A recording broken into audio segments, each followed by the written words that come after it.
Brought to you by Penguin.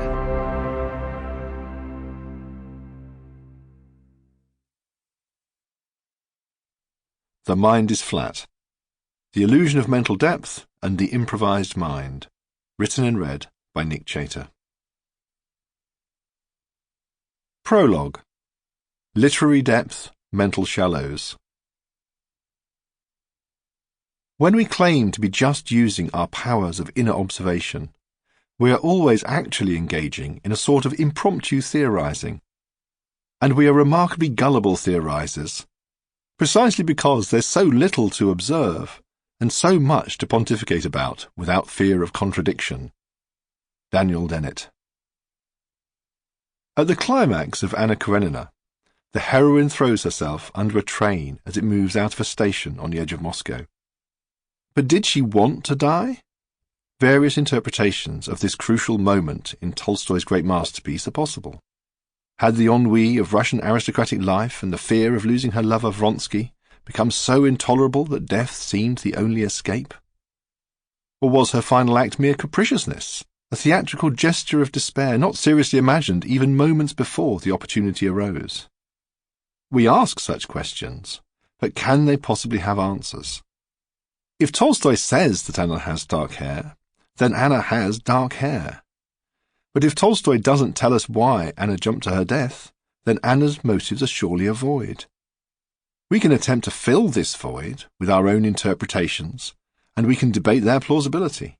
But there is no hidden truth about what Anna really wanted, because, of course, Anna is a fictional character. Suppose instead that Anna were a historical figure, and Tolstoy's masterpiece a journalistic reconstruction of real events. Now the question of Anna's motivation becomes a matter of history rather than literary interpretation. Yet our method of inquiry remains the same. The very same text would now be viewed as providing, perhaps unreliable, clues about the mental state of a real person, not a fictional character. Lawyers, journalists and historians, rather than critics and literary scholars, might put forward and debate competing interpretations. Now imagine that we ask Anna herself.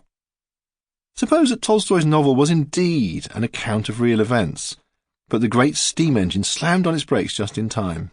Anna, apparently mortally injured, is conveyed anonymously to a Moscow hospital. Against the odds, she pulls through and chooses to disappear to escape her past.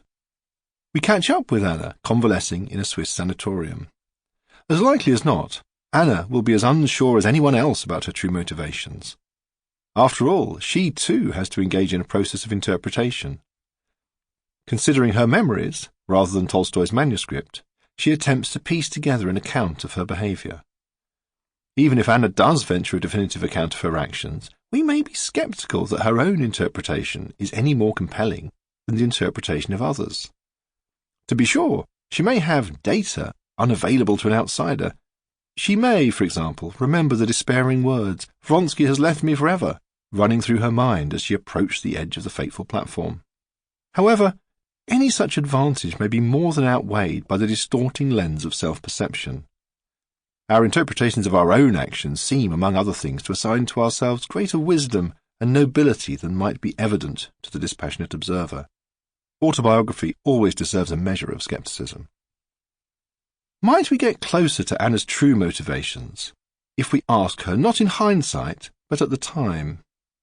Suppose a journalist employed by a scandal-hungry Moscow paper is following Anna's every move, scenting a story.